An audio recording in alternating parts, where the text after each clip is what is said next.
어떤 나라에서는 자동차가 우측에서 달리고 또 어떤 나라는 자동차가 좌측 도로로 운행합니다. 자동차가 우측 주행을 하는 경우 운전대는 왼쪽에 있고 자동차가 좌측 주행을 하는 경우 운전대는 오른쪽에 있지요. 우리나라는 자동차는 우측 주행을 하고 운전대는 왼쪽에 있습니다. 전 세계의 4분의 3은 우리나라와 같습니다. 그러나 영국, 인도, 태국, 인도네시아, 호주, 일본 등의 국가에서는 우리나라와 반대입니다. 지금도 인류 인구의 35%는 좌측 도로로 주행합니다.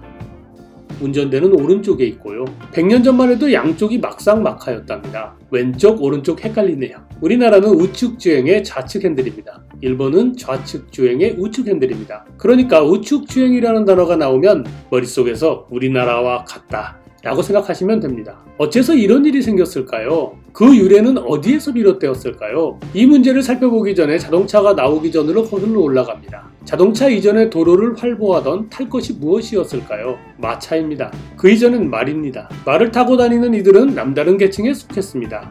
기사입니다. 왼쪽에 칼을 차고 오른쪽으로 칼을 뽑았습니다. 언제든지 칼을 뽑아 재빠르게 적수를 상대해야 했습니다. 자연스럽게 말은 좌측 주행합니다. 즉 좌측 주행이 먼저였다는 추정입니다. 그런데 18세기 이르러 프랑스와 미국 농장에서는 집마차를 본격 이용하게 되었습니다. 여러 필의 말이 끄는 이 마차에는 운전석이 따로 없었지요. 운전수는 그냥 좌측 뒤쪽에 앉았습니다. 오른손으로 채찍을 이용하기 편했기 때문이었습니다. 마차를 몰면서 도로 위의 사람들과 대화도 하고 뭔가를 주고받기도 해야 하지 않았겠습니까? 그래서 집마차는 도로의 오른쪽을 주행하고 길가의 사람들은 왼쪽에 있기를 원했다는 것이지요. 우측 주행이 등장한 겁니다. 집마차를 끄는 사람들이 귀족은 아니겠지요. 주로 농민입니다. 귀한 승용마차를 타고 다니던 귀족은 어땠을까요? 앞서 말했던 기사들의 습관 때문이었을까요? 아니면 농민들과 섞이기 싫어했기 때문이었을까요? 그들은 좌측에서 주행하는 것을 선호했다고 합니다. 1789년 기념비적인 사건이 일어납니다. 프랑스 혁명입니다. 두려움에 떤 귀족들은 슬그머니 오른쪽에 있는 농민들의 대열로 자리를 옮겼다고 합니다. 그 후 1794년 파리에 포고령이 떨어집니다. 우측 주행을 해야 한다고 말이지요. 우측 주행의 시대를 선언한 겁니다. 이어 프랑스 제1제정이 들어섰습니다. 나폴레옹 황제는 혁명의 유산인 우측 주행을 유럽에 확산시켰습니다. 나폴레옹이 유럽을 완전히 소나기에 넣은 것은 아니었지요. 나폴레옹에게서 신성 로마 제국을 해체당한 오스트리아 제국도 줄곧 칼을 갈았습니다. 대영 제국은 가장 뻣뻣하게 맞섰습니다. 이들 두 나라는 모두 나폴레옹의 우측 주행주의를 거절하고 좌측 주행을 고수했습니다. 졸지의 좌측 주행은 나폴레옹주의에 대한 저항 정신으로 바뀌었습니다. 유럽은 이렇게 우측 주행과 좌측 주행 진영으로 나뉘었고 이는 전 세계 도처에 있는 유럽의 식민지로 퍼졌습니다. 대영 제국의 식민지는 모두 좌측 주행이었습니다. 프랑스의 식민지는 모두 우측 주행이었습니다. 지금도 영국의 식민지였던 나라들은 대체로 좌측 주행입니다. 미국은 영국의 식민지였지요. 그러므로 처음에는 좌측 주행이었습니다.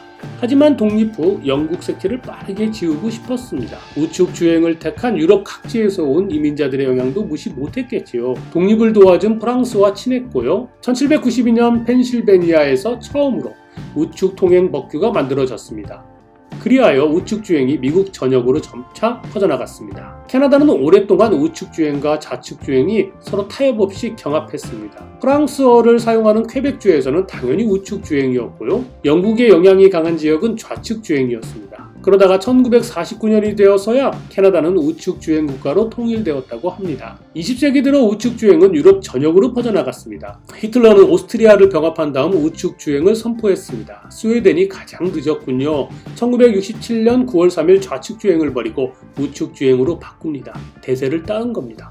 좌측 주행하던 자동차들이 우측으로 방향을 바꾸는 사진입니다. 일본은 지금까지 좌측 주행을 고수하는 대표적인 나라입니다. 일본 정부는 19세기 후반 철도를 건설하기 시작했습니다. 그때 일본을 돕던 영국인들이 자기들 방식으로 철도 인프라를 구축했다고 합니다.